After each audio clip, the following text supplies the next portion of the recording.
Let's open the Bible, Exodus chapter 17. Buksan po natin sa Biblia mula po sa Exodo, Kapitulo 17 or 17.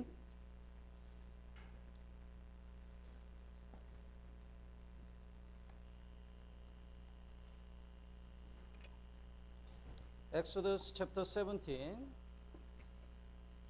verse 1, Sa Exodo, chapter 17, verse 1. verse 1, 6, and 15. Sa verse 1, verse 6, at verse 15. Verse 1, basahin po natin ng sabay-sabay. 3, 2, 1. Ang buong kapulungan ng mga anak ng Israel ay naglakbay mula sa ilang ng Sin. Ayon sa mga lugar na kanilang nilakbay sa utos ng Panginoon at nagkampo sa Refidim. At walang tubig na mainom ang taong bayan. And verse 6, 3, 2, 1. Ako'y tatayo sa harap mo roon sa ibabaw ng bato sa Horeb, at iyong hahampasin ang bato, at bubukalan ito ng tubig, upang ang bayan ay makiinom, at gayon ang ginawa ni Moses sa paningin ng matatanda sa Israel. And verse 15, 3, 2, 1. Nagtayo si Moses ng isang dambana, at pinangalanan ito na ang Panginoon ang aking watawat. The Israel people out of Egypt, they stayed in the wilderness. Pagkatapos po na mga Israelita ay makalaya mula po sa Ehipto, sila po ay nanatili sa ilang. The life in the wilderness is the shadow of our Christian life before we go to heaven. Kaya ang buhay po na nanatili sa ilang, ito po'y anino sa ating Kristiyanong mabumuhay bago po tayo makarating sa langit. Our Christian life, the Word of God, fellowship, and prayer. Kaya sa ating Kristiyanong pamumuhay, kailangan po natin ng salita ng Diyos, ng pagtitipon, pati po ng panalangin. Because we cannot follow God by our own power. Dahil hindi mo natin masusunod ang Diyos sa pamagitan ng ating sariling kapangyarihan. That's why in the wilderness, in Exodus chapter 16, God gave the Israel manna. Kaya dito po sa Exodo Kapitulo 16, ibinigay po ng Diyos sa Israel, ito pong mana. Chapter 17, it talking about the prayer. At ito naman po sa 17 ay tumutukoy po sa pananalangin. And in chapter 18, it talk about the fellowship. At sa 18 ay tumutukoy naman po sa pagtitipon. So, to get the victory in our spiritual world, we need the Word of God, prayer, and fellowship. Kaya para makamtan po natin yung pagtatagumpay sa ating spiritual na paglaban, kailangan po natin ng salita ng Diyos, ng panalangin, pati po ng pagtitipon. In chapter 17, from verse 1 to 7, the Israel people complained because there is no water. Sa Kapitulo 17, versikulo 1 hanggang 7, yung mga Israelita po, nagreklamo po sila dahil wala pong tubig. So as God commanded, Moses struck the rock and the water came out. Kaya gaya po ng iniutos ng Diyos, inihampas po ni Moses yung pumbato at yung tubig ay bumuhos. And from verse 8 to 16, Israel people fought against the Amalekite. At ito naman pong 8 hanggang 16, yung po mga Israelita ay nakipaglaban sa mga Amalekita. That is the shadow of our spiritual. Ito po yung anino ng ating spiritual na pakikipaglaban. So today we're gonna learn the lesson in chapter 17. Kaya ngayon, pag-aaralan po natin ito pong Kapitulo 17. The verse 1, would you read? Sa verse 1 po, ang buong kapulungan ng mga anak ni Israel ay naklakbay mula sa ilang ng Sin, ayon sa mga lugar na kanilang nilakbay sa utos ng Panginoon, at nagkampo sa Refidim at walang tubig na mainom ang taong bayan. There was no water for people to drink. Sabi po, walang tubig na mainom ang taong bayan. So they thirst. Kaya nauhaw po sila. What do you think? Thirst is a blessing or a curse? Ano po sa tingin ninyo? Yung pagkauhaw, ito po ba'y pagpapala o yung pong sumpa? Huh? Thirst is a blessing. Kaya ang pagkauhaw ay pagpapala. Why? Bakit? Our body, the more than 60% is water. Dahil yung ating katawan, higit pa sa 60% ng ating katawan ay puro ng tubig. So if we lose the water from our body, we die. Kaya kung mawawala po yung karamihan sa ating katawan, tayo po'y mamamatay. So the signal of the danger is a thirst. Kaya ang senyalis po ng kapahamakan, yung pong pagkagutom. But if we cannot feel the thirst, even though our body needs the water, we don't drink. Pero kahit na hindi po tayo nauuhaw, pero kahit na yung katawan natin ay kailangan ng tubig, hindi po tayo umiinom. then suddenly we can die. At bigla, mamamatay po tayo. You know, when we lose the 2 liters of blood, we die. Kaya alam niyo po ba, kapag ang 2 litro ng dugo sa ating katawan ay nawala, tayo mamamatay. So thirst, God makes the body feel thirsty. Kaya sa pagkauhaw, pinapakiramdaman ng Diyos para sa atin na magkaroon ng pagkauhaw. Ito po'y pagpapala. God also make us feel the spiritual thirst. At binibigyan din po tayo ng Diyos ng spiritual na pagkauhaw. So our spirit really desire to find the true God. Kaya yung ating espiritu ay nagnanais din po na mahanap ang Diyos. That is blessing. Ito po yung pagpapala. Because if we don't find the true God and the true salvation, we will go to hell. Dahil kung di po natin matagpuan ang tunay na Diyos at ang tunay na kaligtasan, mapupunta po tayo sa impyerno. That's why until we find the truth, we still thirst. Kaya hanggang sa hinahanap po natin yung katotohanan, tayo pa rin po ay nauuhaw. In John chapter 4, Jesus explained, Jesus is the living water. Kaya sabi po sa Juan Kapitulo 4, si Jesus daw po yung tubig na buhay. So Jesus met the Samaritan woman. Nakatagpo po ni Jesus, ito pong Samaritanong babae. Whenever she needs something, she changes the husband. Sa tuwing meron po siyang kailangan, binabago niya po yung usapin sa pamagitan po ng kanyang asawa. So probably she met the handsome guy and rich guy and again and again. Kaya sa katunayan, siguro ay nakakatagpo siya ng gwapong lalaki, mayamang lalaki, paulit-ulit. But when Jesus said, bring your husband, she said, I have no husband. Pero nung sinabi ni Jesus, nadalin mo ang iyong asawa, sinabi niya, wala akong asawa. It means, no matter whom I met, nobody can feel my thirst. Ibig sabihin, kahit sino man yung makatagpo ko, walang sino man magpupunan ng aking pagkauhaw. Only Jesus Christ can give us the living water. Si Jesus lang po yung tanging paraan na magbibigay sa atin ng buhay na tubig. You know the Marilyn Monroe, Kilala niyo po ba si Marilyn Monroe? famous singer and actress in Hollywood. Siya po ay isang tanyag na mga aawit at isang aktres doon po sa Hollywood. She committed suicide when she was 32, 34 years old. Siya po ay nagpakamatay noong siya ay 32 o 4 na taong gulang pa lang. She is super famous and she was a millionaire, but she committed suicide. Pero siya po talaga ay napakatanyag at milyonaryo pero siya po ay nagpakamatay. Because she said she never feel the something in her empty heart. Dahil sinasabi niya na hindi niya po napupunan ng ibang bagay yung kanyang puso. Even though we feel the so many things for the desire of our flesh, if we don't feel the desire of our spirit, we still have an empty heart. Kaya kahit po na pinupunan po ng pagnanasa na ito po sa mundo, yung ating puso, ay mayroon pa rin pong nagnanais ng pagnanasa ng Espiritu sa ating puso. Like our body feels thirst, our spirit feels thirst. Gaya ng ating katawan na nauuhaw, yung ating espiritu din po ay nauuhaw. If our body ignore that signal, it can be dangerous. Right? Kapag yung ating katawan ay pinapabayaan yung senyales po na ito, magiging kapahamakan po sa atin. If we ignore the desire, thirst of our spirit, it can be really dangerous. Lalo na kapag pinapabayaan po natin yung spiritual na pagkauhaw sa atin, mas lalo pong napakapanganib.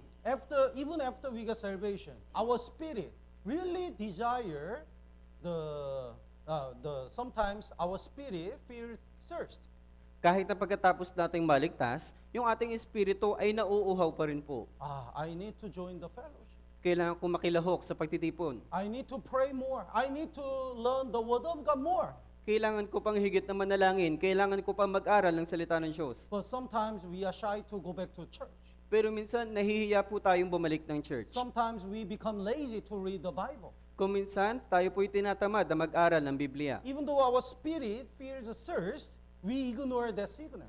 Kahit na yung spirit po natin ay nakakaramdam ng pagkauhaw, pinapabayaan po natin. That's why our spirit becomes dry and dry.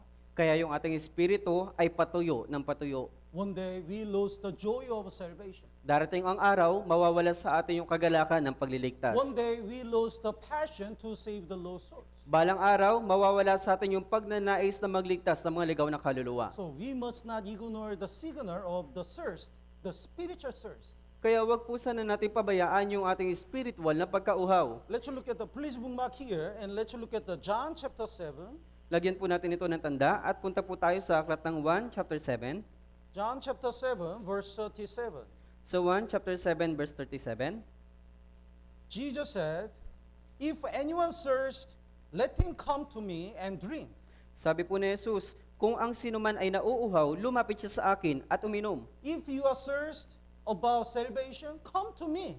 Kung ikaw ay nauuhaw tungkol sa kaligtasan, pumunta ka sa akin. Even after we get salvation, if we thirst about the strength, spiritual strength in our Christian life, Jesus said, come to me." Kahit pagkatapos ng kaligtasan, kung ikaw ay nauuhaw pagdating sa kalakasan, lumapit ka kay Jesus. So, important part is, if anyone thirsts, so who can get salvation? Kaya ang mahalagang bagay dito, kung ang sinuman ay nauuhaw, sino makakatagpo ng kaligtasan? The people who feel the thirst, seeking the truth, they get salvation. Yung mga taong nakakaramdam ng pagkauhaw na humahanap ng katotohanan, sila po talaga ay maliligtas. Lord, how can I find the way to go to heaven? Panginoon, paano ko matatagpuan yung paraan ng pagpunta sa langit? Then, who can grow up in the Christian life? At sino po yung lalago sa Kristiyanong pamumuhay? Anyone who thirsts will drink more and grow up more. Sino mang nauuhaw, sila'y mas higit pang iinom ng tubig at higit pang lalago. So, any Christian who doesn't feel thirst cannot grow up much. Kaya sino mang Kristiyano na hindi po nauuhaw, hindi po talaga sila lalago. Let's look at the Isaiah chapter 55. Punta po tayo sa aklat ng Isaías chapter 55, Verse 1. sa verse 1 po.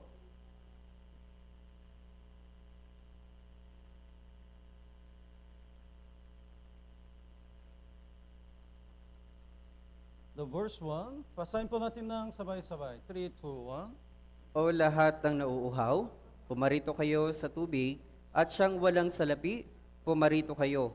Kayo'y bumili at kumain. Pumarito kayo, kayo'y bumili ng alak at gatas, na walang salapi at walang halaga. Everyone who thirsts, come to the water, Lahat na nauuhaw, pumarito kayo sa tubig. without money and without price. Kung walang salapi at walang salapi, Magkano po ulan?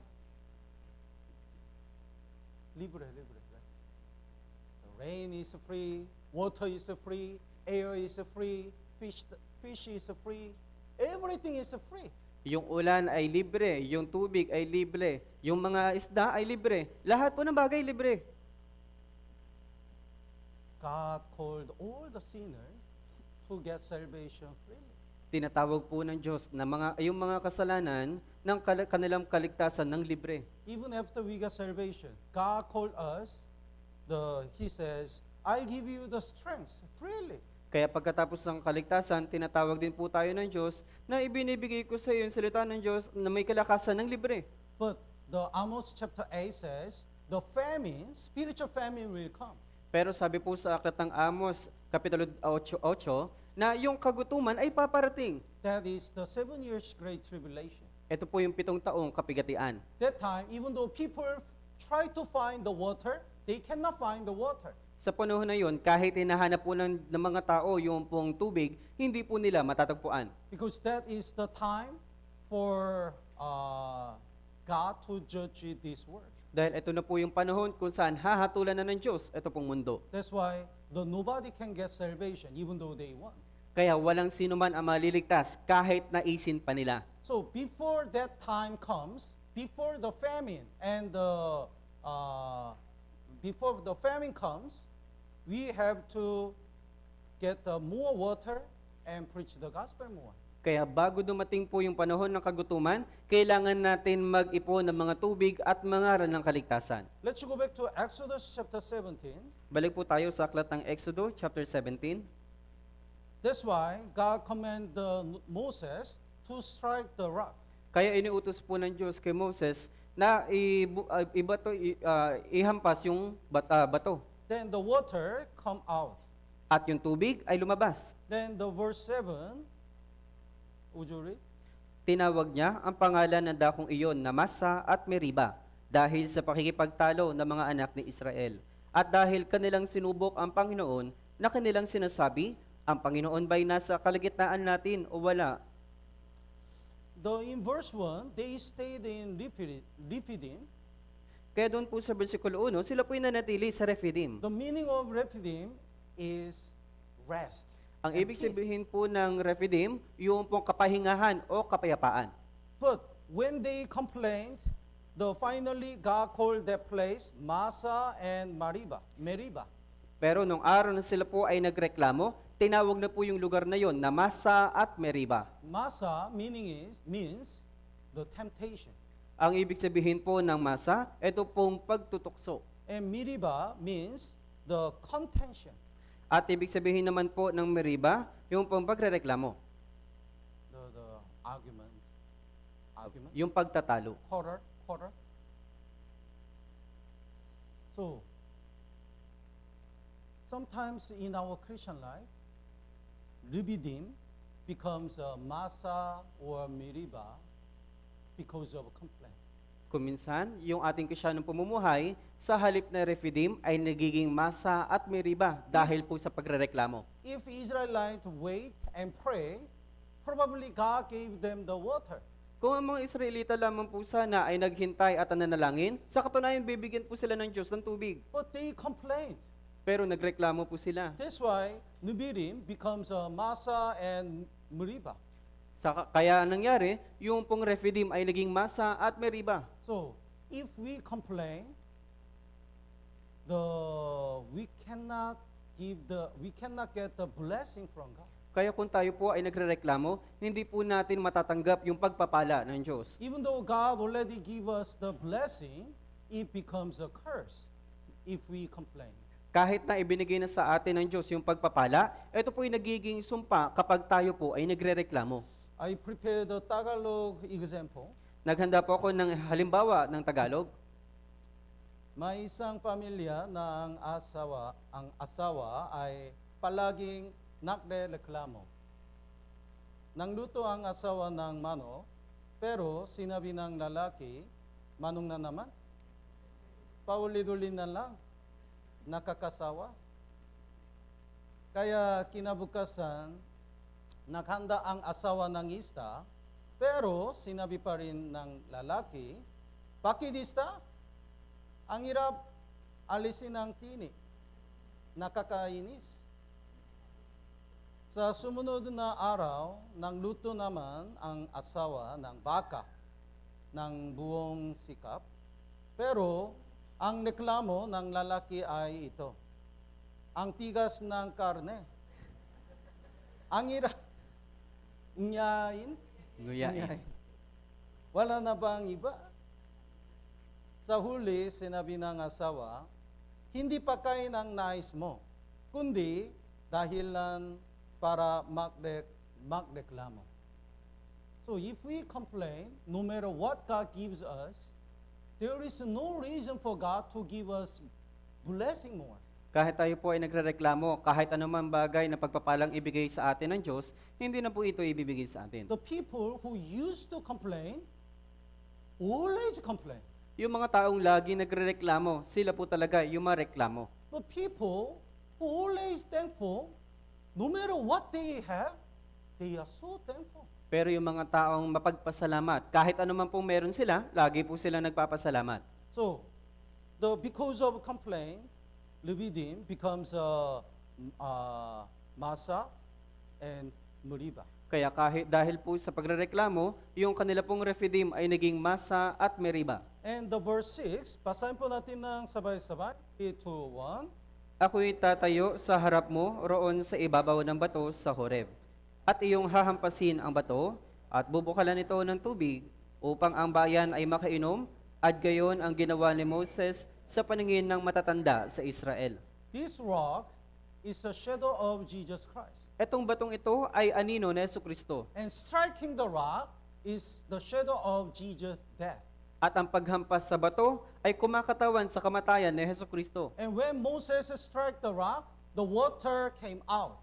That water is the shadow of Holy Spirit after Jesus died. At nung hinampas ni Moses yung pong bato, lumabas po yung tubig. Ito pong tubig ay kumakatawan sa Espiritu pagkatapos na si Jesus ay namatay. So through this event, God already showed Jesus will die for us, and after Jesus, Holy Spirit will come. Kaya sa pamagitan ng ganitong pangyayari, kumakatawan na si Jesucristo ay mamamatay at ang Espiritu ay darating. In New Testament, there is an explanation, 1 Corinthians chapter 10. Kaya dito po sa Bagong Tipan, meron pong ibig sabihin, doon po sa unang Korinto, Kapitulo 10, Corinthians 10, verse 1 and 2. sa verse 1 and 2 ng chapter 10 ng Korinto. Would you read? Mga kapatid, nais ko na hindi ninyo malaman ang ating mga ninuno ay dumaan sa ilalim ng ulap, at silang lahat ay tumawid sa dagat, at lahat ay nabautismuhan kay Moses sa ulap at sa dagat. Israel people got out of Egypt after they experienced the blood of the lamb in the Passover day. Ang mga Israelita ay nakalaya mula po sa Ehipto, mula po na nakaranas sila ng pagtubos mula po sa dugo ng mga tupa. It's the shadow of the born-again Christian who gets salvation by the blood of Jesus Christ. Ito po'y umaanino mula po sa mga Krisyano na naligtas sa pamagitan po ng dugo ni Jesus. The 1 Corinthians chapter 5 says the Passover lamb is Jesus Christ. Ang uning Korinto chapter 5 na ang ibig sabihin, ito pong si Jesucristo ang kumakatawan doon po sa kordero. And the verse 2, the crossing the Red Sea is the shadow of baptism. At sa verse 2 naman po, yung patawid sa dagat na pula, ito'y kumakatawan sa bautismo. Then, the verse 3 and 4, basahin po natin ng sabay-sabay. 3, 2, 1. At lahat ay kumain ng isang pagkaing espiritual, at lahat ay uminom ng isang inuming espiritual, sapagkat sila'y umiinom sa batong espiritual na sumusunod sa kanila, at ang batong iyon ay si Kristo. Manna is the spiritual food. Kaya ito pong mana ang espiritual na pagkain. And manna is the Jesus Christ who is the bread of the life. At ang mana ay si Jesucristo na siyang dinapay ng buhay. And also manna is the word of God. At ang mana din po ay salita ng Diyos. And the rock, the verse 4, is Jesus Christ. At sa verse 4, ito pong bato ay si Jesucristo. That's why don't be confused. The Matthew chapter 18, we need to study the Matthew chapter 18, this verse 16, Kaya verse 18. wag kayong malito. Punta po tayo sa Mateo chapter 18, verse 18. Matthew chapter 16, verse 18. Sorry po, Matthew chapter 16, verse 18. The 16, 18. Basahin po natin ng sabay-sabay. 3, 2, 1. At sinasabi ko naman sa iyo, na ikaw ay Pedro, at sa ibabaw ng batong ito, ay tatayo ko ang aking iglesia. At ang mga pintuan ng Hades ay hindi magwawagi laban sa kanya. Because of this verse, Roman Catholic Church insists that Peter is a first pope. Dahil sa talatang ito, talagang pinapangatawan ng mga Katoliko na si Pedro ang unang Santo Papa. In verse 19, Jesus said, I'll give you the keys of the kingdom of heaven. So because of this, they insist that the Peter has a key of heaven. Sa verse 19, sabi, ibibigay ko sa iyo ang mga susi ng kaharian ng langit. Kaya iniisip po nila na si Pedro ay mayroon pong susi ng kalangitan. And other popes have a key of heaven. So if they allow, the people go to heaven. At yung iba pong mga Santo Papa ay mayroon din pong susi ng kalangitan. Kaya kung papahintulutan nilang makapasok sila, sila po yung makakapasok sa langit. If they don't allow, the people go to hell. At kung hindi naman nila papahintulutan, mapupunta naman yung mga tao sa impyerno. That is a totally misunderstanding. Ito po talaga'y lubhang hindi po naunawaan. The original word, Peter, is Petros. Petros. Kaya ang original po na ibig sabihin ng Pedro ay Petra. Petros. Petros. Petros. Petros. Is important. Petros, not Petra. In Tagalog po Petra. Huh? Petros. Okay. The Peter. Apo. Peter, the original word is Petros, meaning is the small stone. Kaya ang ibig sabihin po ng Petros na ang orihinal ay maliit na bato. But in verse 18, I say to you, you are Peter, and on this rock is the Petra, Kaya sa verse 18, original word. sinasabi ko sa iyo, ikaw na Pedro, ay tatayo ko ang aking iglesia, na itong Pedro, ito po yung bato. On this rock. At sa ibabaw ng batong ito. The rock, original word, is Petra. Kaya ang orihinal na ibig sabihin ng batong ito ay Petra. Like a doctora, Petra is the female word. Gaya po ng doktora, ang ibig sabihin po na sa salitang babae na It pangalan. indicates the woman, the female noun. Na ibig sabihin, ito po yung kumakatawan sa pangalan ng babae. But Petros is the male noun. Pero yun pong Petros ay kumakatawan naman po sa panglalaking pangalan. So on this rock doesn't indicate Peter. Kaya dito po sa batong ito ay hindi kumakatawan kay Pedro. Jesus said, on this rock, I'll build my church, my church. Kaya sabi po, sa batong ito ay itatayo ko ang iglesia. So who is this rock? At sino ang batong ito? Jesus Christ. Si Jesucristo. Because if we read the verse 15 and 16, Jesus asked, who do you say that I am? Kaya sabi po sa verse 15 hanggang verse 16, sabi po ni Jesus, na sino nagsasabi sa iyong ako nga? Then Peter answered, the verse 16, you are the Christ and Son of the living God. At sabi naman po sa verse 16, ikaw ang Kristo, ang anak ng Diyos na buhay. That's why Jesus said, on this rock, based on the Jesus Christ, I build my church. Kaya alinsunod po kay Jesucristo na sinasabi, sa pamagitan ng butong ito, itatayo ko ang iglesia. This rock indicates Peter. If you read the whole chapter, later, Jesus scolded Peter. Kaya dito po sa batong ito ay kumakatawan kay Pedro, pero kalaunan, kanya pong sinabihan, ito pong si Pedro. When Jesus said he gonna die, Peter says, the verse 22, far be it from you, Lord.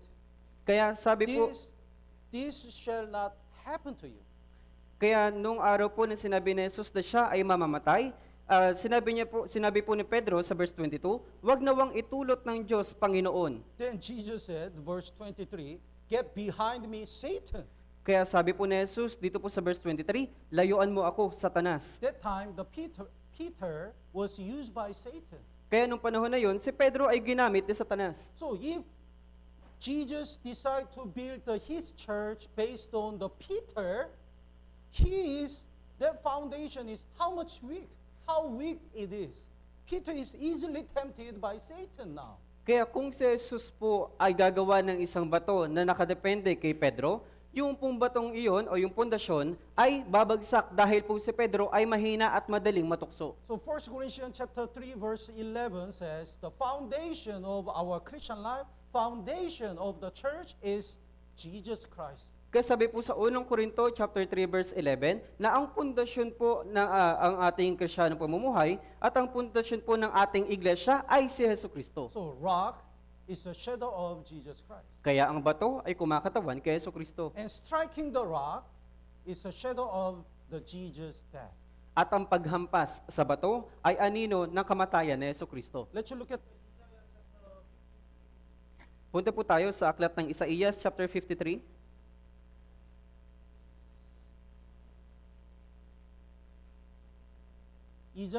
Isaiah chapter 53 is the best chapter about Jesus, the best chapter which prophesies about Jesus. Ito pong Isaías chapter 53, ito po yung pinaka-the best na pagpapahulugan tungkol po sa kay Jesucristo. Verse 4 and 5, basahin po natin ng sabay-sabay. 3, 2, 1. Tunay na kanyang pinasan ang ating mga karamdaman at dinala ang ating mga kalungkutan. Gayon may ating itinuturing siya na hinampas, sinaktan ng Diyos at pinahirapan. Ngunit siya'y nasugatan dahil sa ating mga pagsuway, siya'y binugbog dahil sa ating mga kasamaan. Ipinataw sa kanya ang parusa para sa ating kapayapaan at sa pamamagitan ng kanyang mga latay ay gumaling tayo. So instead of sinners, God the Father strike Jesus Christ. Kaya sa halip na yung mga makasalanan, ang Diyos Ama ang humampas kay Jesucristo. That's why all our sins are paid, because the penalty of sin is death. Kaya lahat ng ating mga kasalanan ay nabayaran na dahil po sa pagkamatay ni Jesus. Jesus was willing to accept that judgment. Dahil ninais po ni Jesus na tanggapin ito pong paghatol. Because if Jesus doesn't want to die, we have to die and go to hell. Dahil kung ayaw po ni Jesus na mamatay, tayo po yung dapat mamatay at mapupunta sa impyerno. So Jesus died for our sins. Kaya si Jesus po ang namatay para sa ating kasalanan. When the Moses struck the rock, the water came out. That water is the shadow of the Holy Spirit after Jesus. Nung si Moses po ay hinampas niya yung pong bato, yung pong tubig ay lumabas na itong tubig ay kumakatawan sa Espiritu So Santo. Jesus says, when I go to my Father, the Helper, Holy Spirit will come. Kaya sabi po ni Jesus, kapag ako ay pumarating na dun sa aking Ama, ang Espiritu Santo na mang-aaliw ay paparating sa inyo. So we divide the 3 ages. Kaya hahatiin po natin ito sa 3 panahon. Before Jesus is called the age of God the Father. Kaya bago dumating si Jesucristo, ito'y tinatawag na panahon ng Diyos Ama. So God the Father prepared all the things for Jesus to come to this world. Kaya ang Diyos Ama, inihanda niya na po lahat ng bagay bago dumating si Jesucristo. So He prepared the salvation. Kaya inihanda niya na rin po yung kaligtasan. And Jesus came to this world, and that time is called the age of God the Son. At nung si Jesus ay pumarito sa sanlibutan, tinatawag na po ito ng panahon ng Diyos Anak. So Jesus achieved the salvation. At naisa katuparan po ni Jesus ang kaligtasan. And after Jesus died and resurrected and rose up to heaven, the Holy Spirit comes. At So this time is the age of the Holy Spirit. At pagkatapos ni Jesus na namatay at muli nabuhay, umakyat sa langit, dumating na ang mga aliw. Kaya ito po yung panahon ng pagdating ng Espiritu Santo. Holy Spirit helped the people to be able to believe what Jesus had done for us. Ang Espiritu Santo ang tumutulong sa mga taong manampalataya kung sino ang tunay na si Jesucristo. So we are living in the age of the God the Spirit, Holy Spirit. Kaya tayo po ay nabubuhay na po sa panahon ng Espiritu Santo ng Diyos. So when the Moses strike the rock, the water comes out. After Jesus died, the Holy Spirit comes in this world and dwells in the saved people. Kaya pagkatapos hampusin ni Moses yung pumbato, yung tubig ay lumabas. Gayon din po, pagkatapos na namatay o nabuhay ni Jesucristo, yung mang-aaliw na Espiritu Santo ay dumating at nanirahan sa atin. But just before Israel people entered the land of Canaan, the Moses strike the rock 2 times. Pero bago pumasok sa lupain ng Kanaan ang mga Israelita, ito pong si Moses, 2 beses niya pong hinampas ito pong bato. That was big mistake. Ito po yung malaking kamalian. That's why Moses God didn't allow him to enter the land of Canaan. Kaya hindi po pinahintulutan ng Diyos na makapasok si Moses doon po sa lupain ng Kanaan. Why? Bakit? Because first of all, he didn't obey. Dahil unang-una, hindi po siya sumunod. That time God just say, command, not the strike. Kaya nung panahon na yon, inutos po ng Diyos na huwag hampasin. And the Moses says, do I give the water? Kaya sinabi po, It seems like he is the one who can give the water. kaya iniisip po ni Moses na isa siya sa mga tao magbibigay ng tubig. And also the spiritual meaning, Jesus doesn't need to die 2 times. Kaya ibig sabihin po nito, ito kung makatawan na si Jesucristo ay hindi kailangan mamatay ng 2 beses. Once Jesus died on the cross, it is finished. Nung araw na namatay si Jesucristo doon po sa krus, ito po'y natapos na. Many people don't believe that. That's why they keep asking the forgiveness of sin by prayer. Maraming mga tao hindi po naniniwala dito, kaya sila po ay humihingi ng kapatawaran sa pamagitan po ng pananalangin. Because they are nervous. Dahil They don't know Jesus already redeemed all our sins once. Dahil kinakabahan po sila, hindi po nila nalaman na tinubos na po ni Jesucristo yung kanila pong kasalanan 1 beses lang. It seems like they kill Jesus again and again. Na para bang pinapatay po nila si Jesucristo paulit-ulit. Once Jesus died, it is enough. Pagkatapos na namatay si Jesucristo, eto po'y sapat na. Then let's go back to Exodus chapter 17. Balik po tayo sa aklat ng Exodo, chapter 17. Exodus chapter 17, verse 8. Sa Exodo chapter 17 verse 8, There is the fight against the, narito po yung pakikipaglaban, laban po sa mga Amalekita. you read? Na magkagayoy, dumating ang Amalek at nakipaglaban sa Israel sa Rephidim. Who is Amalek? Sino po ang mga Amalek? Amalek is descendants of Esau. Ang mga Amalekita, sila po yung mga salin-lahi ni Esau. Do you remember Esau and Jacob? Naaalala niyo po ba si Esau, pati po si Jacob? Esau is a skillful hunter, and Jacob is very quiet. Si Esau po yung dakilang mga ngaso, at ito naman po si Jacob ay tahimik lang. They are the Esau is a representative of the people, unsaved people, who focus on this world. Si Esau po yung kumakatawan sa mga hindi ligtas na tao na nakatuon lang po dito sa mundo. And the Amalek is the shadow of our sinful nature. At yung Amalek naman po ay kumakatawan sa ating likas sa pagkamakasalanan. So, the Amalek came and fought with the Israel in Rephidim. Kaya ang mga Amalekita, sila po ay dumating sa Rephidim at nakipaglaban. Think about this. After while Israel people stayed in Egypt, they didn't have any fight. Kaya pag-isipin niyo po ito, mula nung araw na dumating ang mga Israelita, lumaya sila sa Ehipto, hindi pa po sila nakikipaglaban. When they get out of the Egypt, and still no fight. Pero nung sila po ay nakalabas mula po sa Ehipto, wala pa rin po ang pakikipaglaban. But when they receive the manna and water, the fight starts. Pero nung araw na natanggap po nila yung pong mana at yung tubig, yung pong pakikipagdigma ay nagsimula na. Before we get salvation, there is no spiritual war. Bago tayo maligtas, wala pong spiritual na pakikipagdigma. We just live as the according to the desire of our flesh. Namumuhay lang tayo ayon sa kagustuhan ng ating laman. We didn't hesitate. Hindi po tayo nag-aalinlangan. We just did it.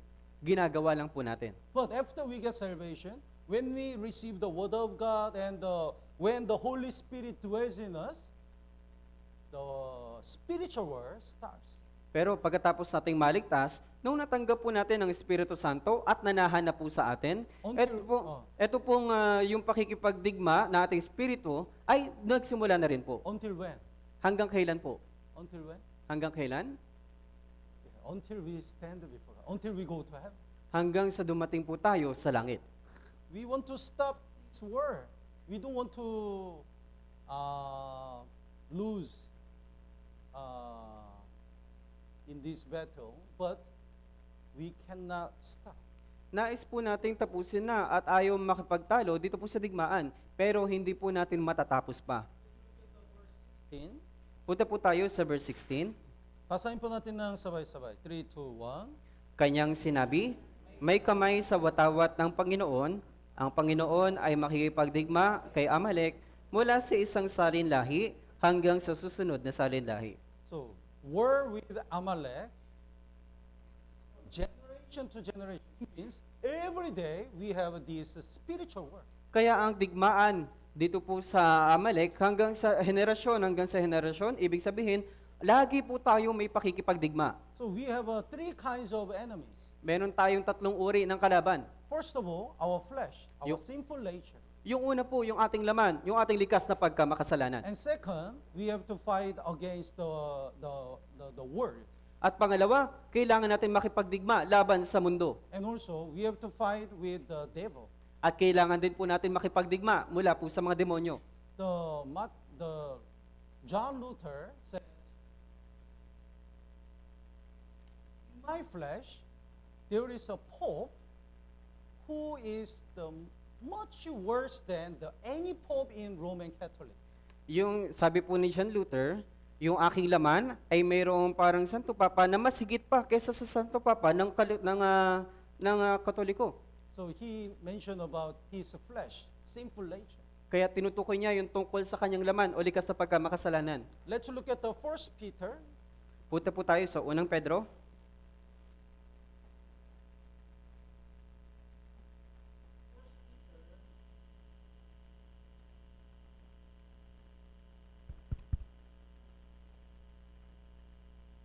chapter 3, verse 21. Sa unang Pedro, chapter 3, verse 21, Would you read? at ang bautismo na siyang kalarawan nito ang nagliligtas sa inyo. Ngayon, hindi sa pag-aalis ng karumihan ng laman, kundi bilang paghiling sa Diyos ng isang malinis na budhi sa pamamagitan ng muling pagkabuhay ni Jesucristo. The middle part, not the remover of the filth of the flesh. Kaysa kalagitnaang bahagi, sabi po, hindi sa pag-aalis ng karumihan ng laman. Some the people, when they get salvation, they think they don't have the sinful nature anymore, and they misunderstand. They become like angel. Kaya yung ibang mga tao, mali po yung kanilang pag-uunawa pagkatapos ng kaligtasan. Akala nila, wala na po silang likas na pagkamakasalanan at para na po silang mga anghel. No, we still have a sinful nature. Hindi po, mayroon pa rin po tayong likas na pagkamakasalanan. The position is changed, but condition is not changed yet. Ang posisyon po natin ay nagbabago, pero yung kondisyon po natin ay hindi po ito nagbabago. For example,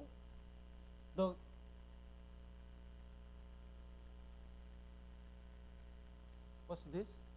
Ano po ito? Harry, king.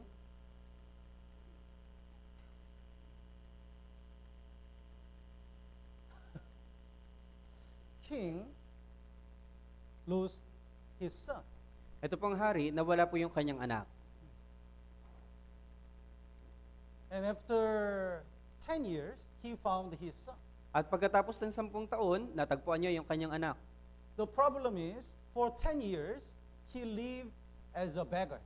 Ang problema, pagkatapos sa loob ng 10 taon, siya po ay namuhay bilang isang pulubi. But that was not the problem. So immediately, his position is changed from beggar to the prince. Pero hindi po ito yung problema dahil kaagad yung kanya pong posisyon ay nabago mula po sa pagiging pulubi na naging hari. But still, his condition is a beggar. He has many habits of a beggar. Pero yung kanyang kondisyon ay pagiging pulubi pa rin po dahil ito yung kanyang nakasanayan. So whenever he eat the food, he hide some food in the pocket. Kaya sa tuwing kakain po siya, tinatago niya po yung ibang mga pagkain niya doon sa kanyang bulsa. All the servants says, "No, you are prince. You don't need to hide." Yung mga alipin sinasabi na hindi mo na kailangan itago, ikaw ay isang hari na. He said, I know, but it's still my habit." Sinasabi niya na alam ko, pero ito'y nakasanayan ko na. And he doesn't like to sleep on the bed. At ayaw niyang matulog doon po sa may kwarto o sa may kama. He sleep in the floor. Natutulog po siya doon po sa may lapag. He said, I know, you prepared the nice bed, but I'm comfortable here. Sabi po niya na alam ko na naghanda kayo ng kama, pero mas komportable ako dito sa lapag. So his position is changed, but his condition is not changed yet. Yung kanya pong posisyon ay nabago, pero yung kanyang kondisyon ay hindi pa po nababago. When we get salvation, immediately our position is changed from sinner to the children of God. Pagkatapos na tayong maligtas, yung ating posisyon ay kaagad na nabago mula sa pagiging makasalanan na naging anak na po ng Diyos. But still, the condition is we still have a sinful nature. Pero ang problema, yung kondisyon po natin ay mayroon pa rin po tayong likas na pagkamakasalanan. But the important thing is, the king never forsake his son. Pero ang mahalagang bagay, ang hari ay hindi niya po iniwan ang kanyang prinsipeng anak. So, in order to become a great king really trained and educate his son. Kaya para maging tanyag na hari po siya o dakilang hari, ang hari kailangan po siyang sanayin at subukin. The great teacher in us is the Holy Spirit. Ang pinakadakilang guro para po sa atin, ang ating espiritu. And the school is the church. At ang eskwelahan po natin, ang iglesia. Textbook is the Bible. Ang textbook po natin, ito pong Biblia. So, God never forsake us, even though we still have a sinful nature. Hindi po tayo pinapabayaan ng Diyos kahit na mayroon pa rin po tayong likas na pagkamakasalanan. God train us and teach us in order to grow up as a real Christian. Sinusubok tayo po ng Diyos at tinuturoan po tayo ng Diyos hanggang sa tayo po ay lumago. So, God clearly says we have to fight against our flesh. Malinaw po ng sinabi ng Diyos na kailangan natin makipaglaban sa ating laman. Let's look at the first the First Peter chapter 2 verse 11. Doon tayo sa unang Pedro, chapter 2, verse 11. Basahin po natin ng sabay-sabay. 3, 2, 1. Mga minamahal, ipinapakiusap ko sa inyo bilang mga dayuhan at ipinatapon na kayo'y umiwas sa pagnanasa ng laman na nakikipaglaban sa kaluluwa. Our spirit wants to live according to the will of God. Ang ating espiritu ay gustong mamuhay alinsunod sa kalooban ng Diyos. But our flesh wants to enjoy the world and wants to commit a sins. Pero ang ating laman ay nais mamuhay dito po sa mundo at gumawa ng napakaraming kasalanan. So Bible says, abstain from fleshly lust which were against the soul. Kaya sabi po ng Biblia na kayo umiwas sa pagnanasa ng laman na nakikipaglaban sa kaluluwa. There is the one room Mayroon pong isang kwarto and there is a owner. at mayroon pong may-ari. That owner really dirty and lazy and sinful, evil. Yung may-ari po na yon ay lubhang makasalanan, morome, tsaka magulo. But somebody bought that room. Pero may isang taong bumili ng kwartong iyon. When he visit that room, the old owner still there. Pero nung siya ay bumisita doon po sa kwarto na iyon, yung pong dating may-ari ay nandoon pa rin. He said, I don't want to go out. Kaya sabi niya, ayokong umalis dito. I'm gonna stay here. Gusto kong manatili. The new owner is very clean and very kind and very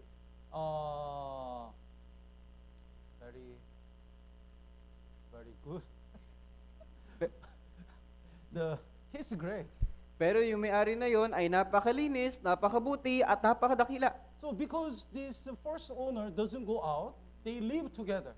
Kaya yung pong dating may-ari na yon ay ayaw umalis, sila po ay namuhay na magkasama. The former owner always make the room messy. Yung dating may-ari, lagi niya pong ginugulo yung pong kwarto. The new owner always make it clean. Pero yung bagong may-ari, lagi niya pong nililinis. They always fight. Lagi po sila nagtatalo. That is happening in us, in our heart, since we get salvation. Ganito po yung nangyayari sa ating puso mula nung araw na tayo po inaligtas. So let's look at the Galatians chapter 5. Punta po tayo sa aklat ng Galatia, chapter 5. Galatians chapter 2 first. Galatians chapter 2 verse 20. Doon po muna sa Galatia, chapter 2, verse 20.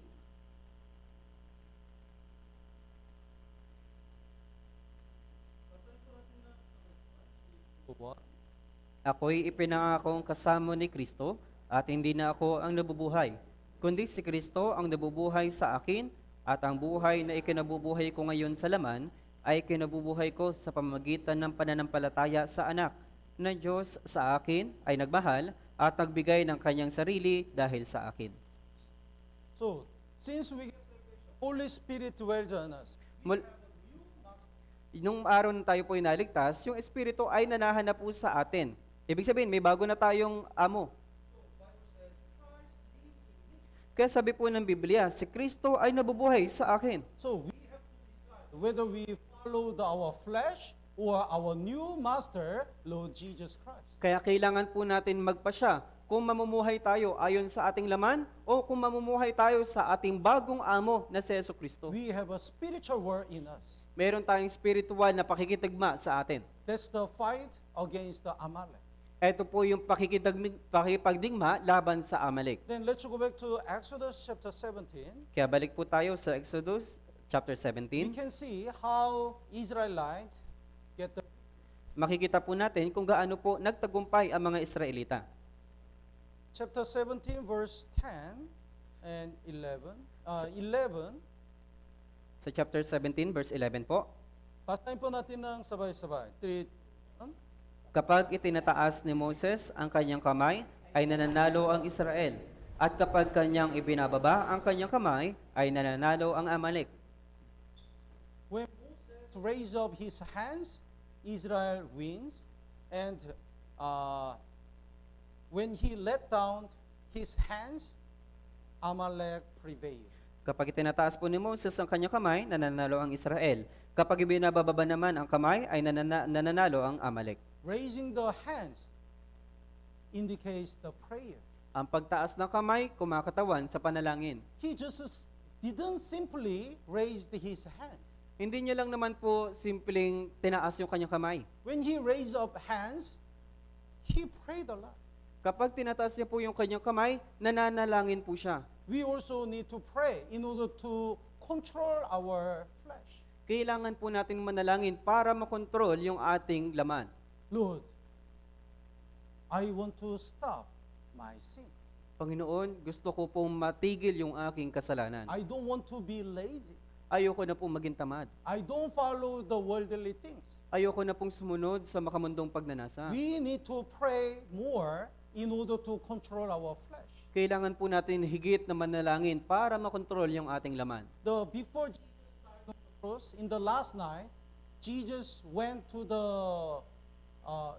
Jesus asked his disciples to be watchful and pray. Kaya bago mamatay sa Kristo, sa kinagabihan, nakiusap si Jesus sa kanyang mga alagad na sinabi, kayo'y maging handa at manalangin.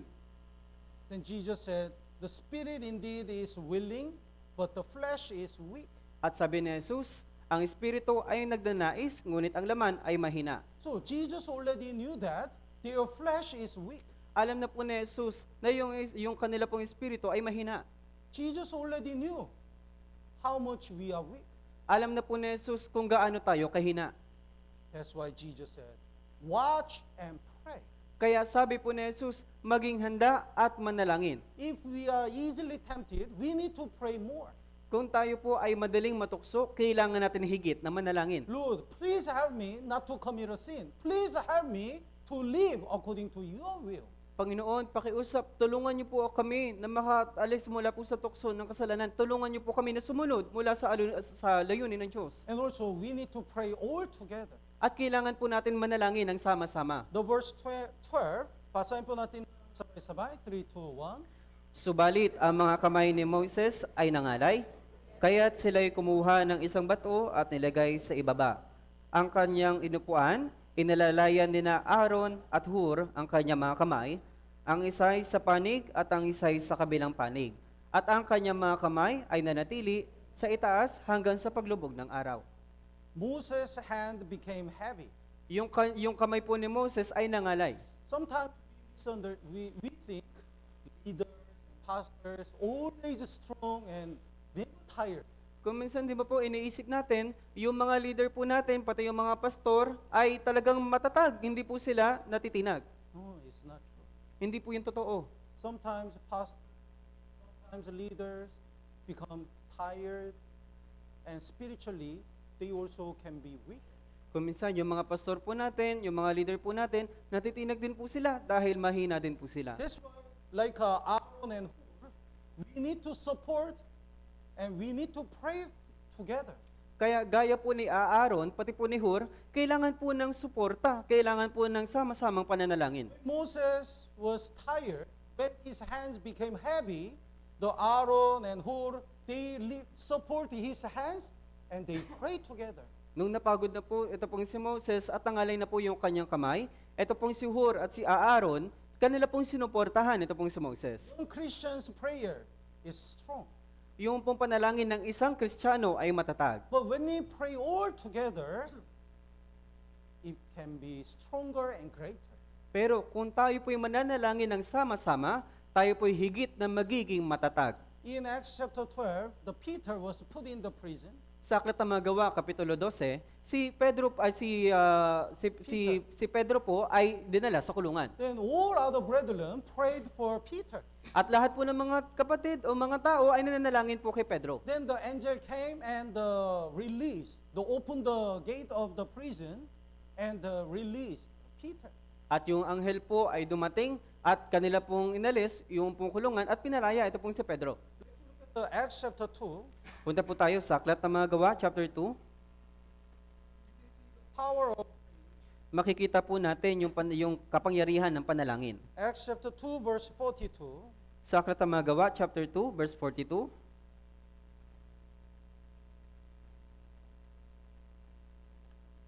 Basahin po natin ng sabay-sabay. 3, 2, 1.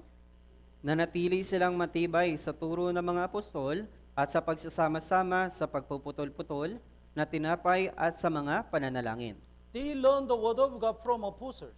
Natutunan po nila yung salita ng Diyos mula sa mga apostol. And they have a fellowship. At mayroon po silang pagtitipon. And in the breaking of bread, it means they have a deeper fellowship. At sa paghahati ng mga tinapay, ibig sabihin, mayroon silang malalim na pagtitipon. And in prayers. At sa pananalangin. So they have the word of God, fellowship, and prayers. They pray all together. Kaya mayroon po silang salita ng Diyos, pagbabasa, at mayroon silang pananalangin, at mayroon silang pagsasama-sama, pagtitipon. That's why God works so wonderfully at the time of our church. Kaya maayos pong kasama nila ang Panginoon sa araw po sa buhay po nila noon. Basahin po natin na sabay-sabay. 3, 2, 1. Na nagpupuri sa Diyos at nagtatamo ng lugod sa lahat ng tao at inadaragdag sa kanila ng Panginoon araw-araw ang mga naliligtas. Yes. Every day, God added the saved people in the church. Araw-araw, dinaragdag sa kanila ng Panginoon ang mga naliligtas. Sometimes we work hard. That's why we don't pray. Kung minsan, labis tayo nagpapagal, kaya hindi na po tayo nananalangin. Sometimes we are busy to invite the people. That's why we don't care prayer. Kung minsan, abala po tayo sa pag-invite ng mga tao, kaya wala na tayong pakialam sa pananalangin. Then we cannot see the great work of God. At hindi na po natin nakikita yung pong dakilang pagkilos ng Diyos. As much as we work hard, we have to pray hard. Hanggang sa higit po tayo nagpapagal, kailangan din po tayong higit na nanalangin. Matthew chapter 18. Sa Mateo chapter 18, Matthew chapter 18, verse 9. sa Mateo chapter 18, verse 19 po.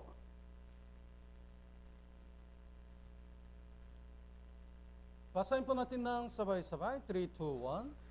Sinasabi ko rin naman sa inyo, na kapag nagkasundo ang dalawa sa inyo sa lupa, tungkol sa anumang bagay na kanilang hinihiling ay gagawin para sa kanila ng aking Ama na nasa langit. What a wonderful promise. Gaanong napakagandang pangako. If two of you agreed on earth, it means they have a same mind. And when they ask, it means when they pray to God, it will be done for them by my Father in heaven. Kaya sabi po, na kapag nagkasundo ang dalawa sa inyo sa lupa, tungkol sa anumang, ito po yung pagtitipon, ay yung pong yun, pagkakaisa nila, na sa anumang bagay na kanilang hinihiling, ay gagawin para sa kanila ng aking Ama na nasa langit. So who can pray like this? Kaya sino pong mananalangin na katulad po nito? In Ortiga Church, who is praying like this? Dito po sa Iglesia ng Ortigas, sino po yung nananalangin na katulad po nito? Who pray for Grand Bible Seminar? Sino pong nananalangin para po sa Grand Bible Seminar? Who pray for the church construction?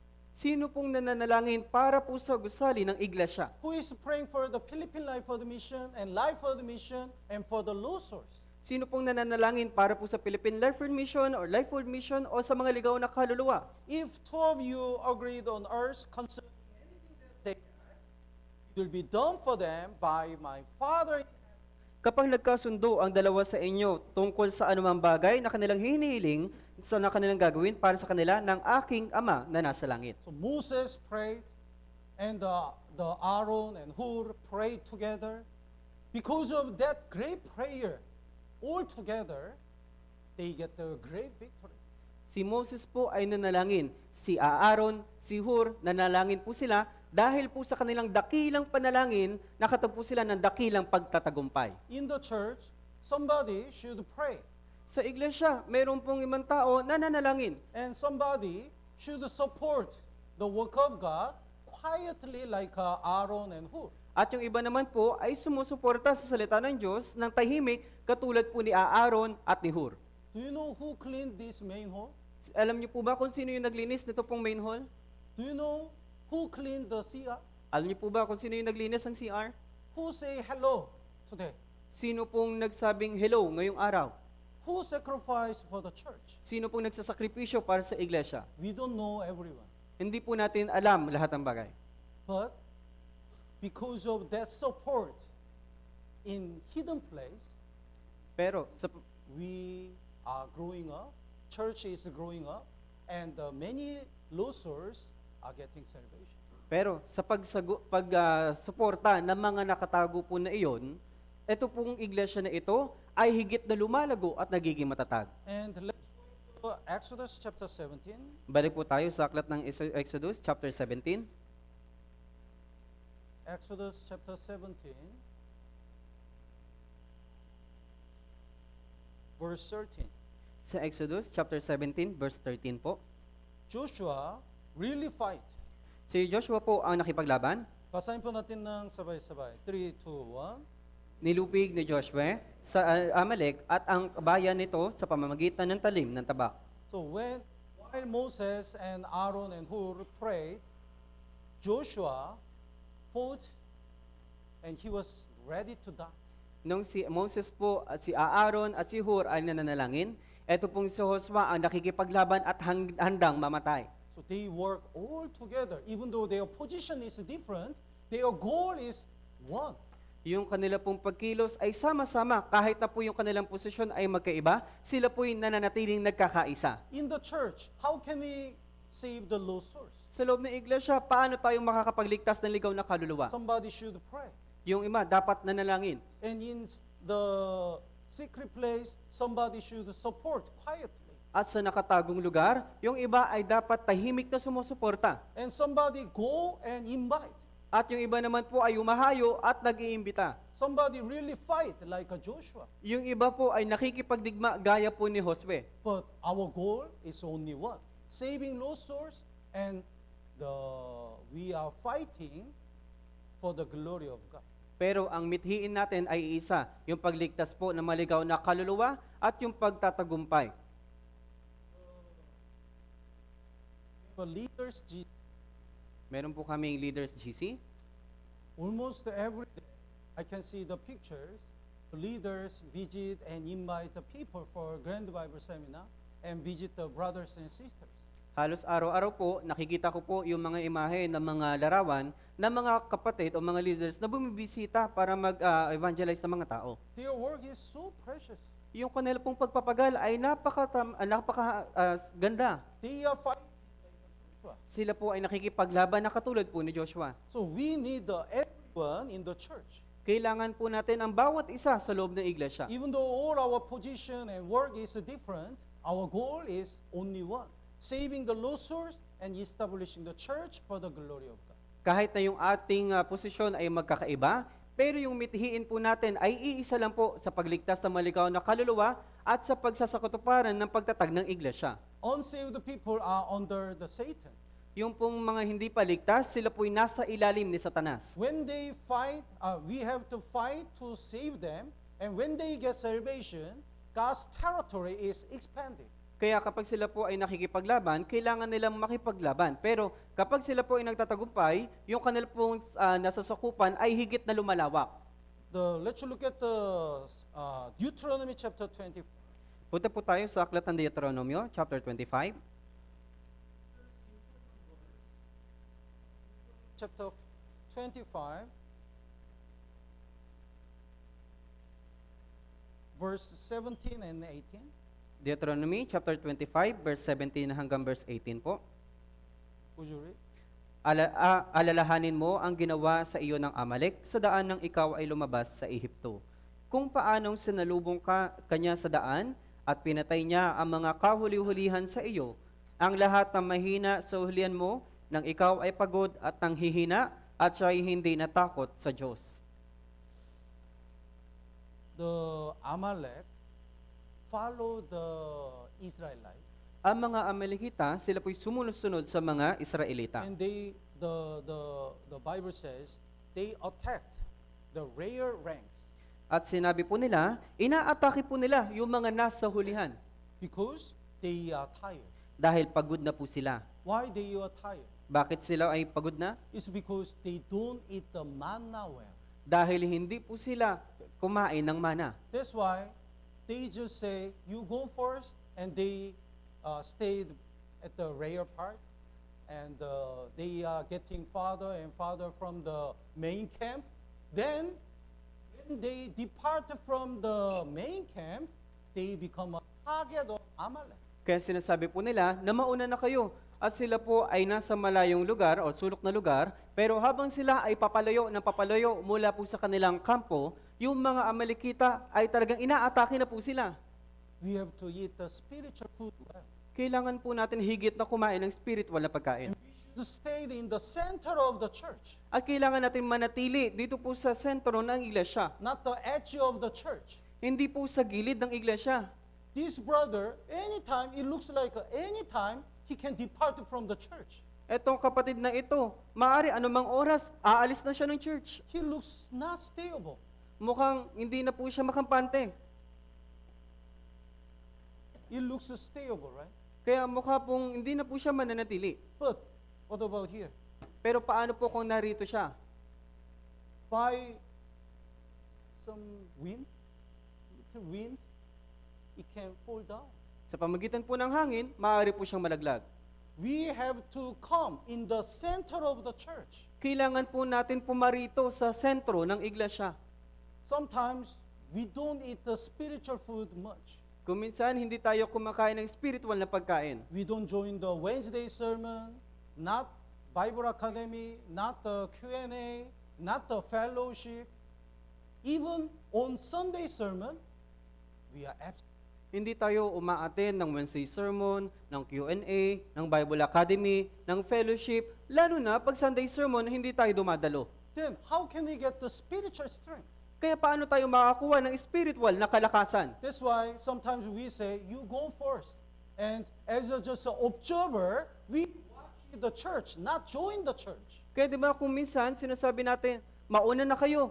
Kaya kung minsan naman ay inoobserbahan na po natin, ito pong iglesia. Then, when we are far from the center, we become a target of Satan. Kaya kapag tayo ay lumalayo na po sa sentro ng iglesia, nagiging target na po tayo ni Satanas. Go back to Exodus chapter 6. Balik po tayo sa aklat ng Exodo, chapter 17. Now, God is calling us under His banner. Ngayon po, ang Diyos ay tumatawag na po sa atin sa ilalim ng kanyang watawat. Oh, when they get the great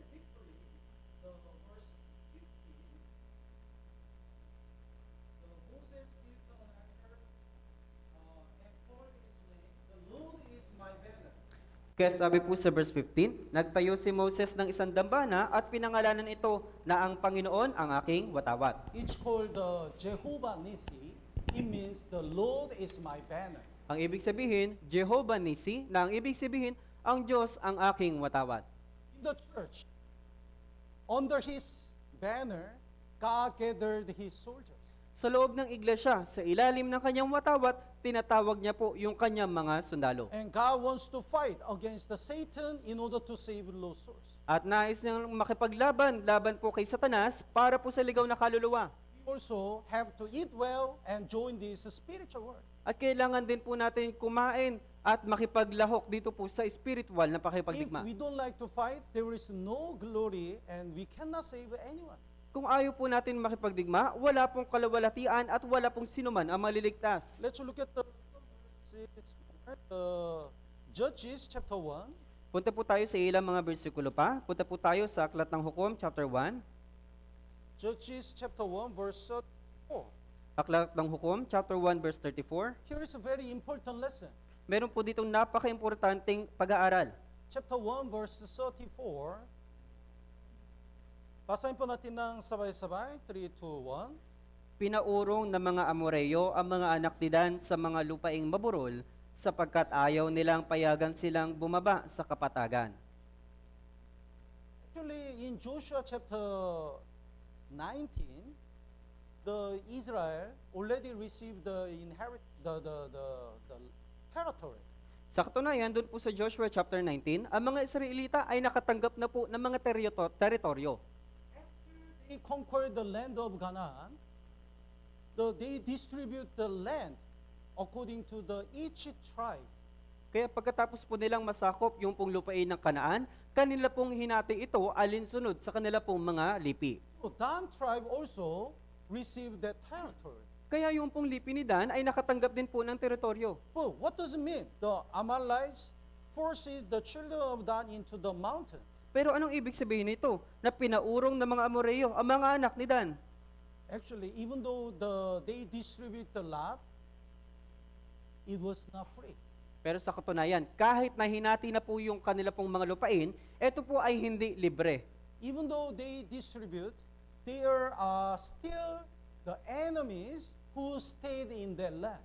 Kahit na ibinamahagi na po yung kanila pong lupain, sa bawat lupain na yon ay mayroon pa rin pong mga kalaban. So when they distribute, it means you go there and fight and conquer, take the land. Kaya nung kanila pong hinati at ibinahagi na po yung lupain, sinabi po nila na ikaw ay pumaroon, humayo ka at makipagdigma upang masakop ang lupain. But Dan tribe didn't want to fight. Pero ang lipi ni Dan ay ayaw pong makipaglaban They were afraid. dahil takot po sila. They always looking for the easy land. Kaya naghahanap lang po sila na napakakomportable ng lugar. That's why even the Amalek forced the Dan tribe to stay in the mountain. You cannot come here. Kaya kahit po yung mga Amoreo, pinupersahan po yung mga lipi ni Dan na lumayo, sinabi na pumunta ka sa lupaing maburol. That's why even though that land was promised, they cannot take that land. Kaya kahit na yung lupain na yon ay pangako para sa lipi ni Dan, hindi po nila yun makuha. The Lord is my banner. Ang Diyos ang ating watawat. Under His banner, He called all of us to fight in order to save the lost souls. Nasa ilalim tayo ng watawat. Para makipaglaban, kailangan po natin magligtas sa mga ligaw na kaluluwa. But if we don't want to fight, if we are lazy, if we are afraid, we cannot conquer the land. Pero kung ayaw po natin makipagdigma, kung tayo po ay tamad, kung tayo po ay mahina, hindi po natin masasakop yung lupain na iyon. We cannot save our people. Hindi natin maliligtas yung mga tao natin. We cannot. Hindi tayo makakapaghanda ng ibang lugar para sa atin. Now, God already called all of us under His banner, and He already started His spiritual work. Ngayon, tinatawag po tayo ng Diyos sa ilalim ng kanyang watawat at tayo po ay nihahanda para spiritual na pakikipagdigma. Let us pray together and support each other, and boldly let us fight. At tayo po ay magsama-sama, magkaisa at manalangin nagsama-sama at makipagdigma. Tama po ba? Let's pray together. Tayo po ay manalangin na.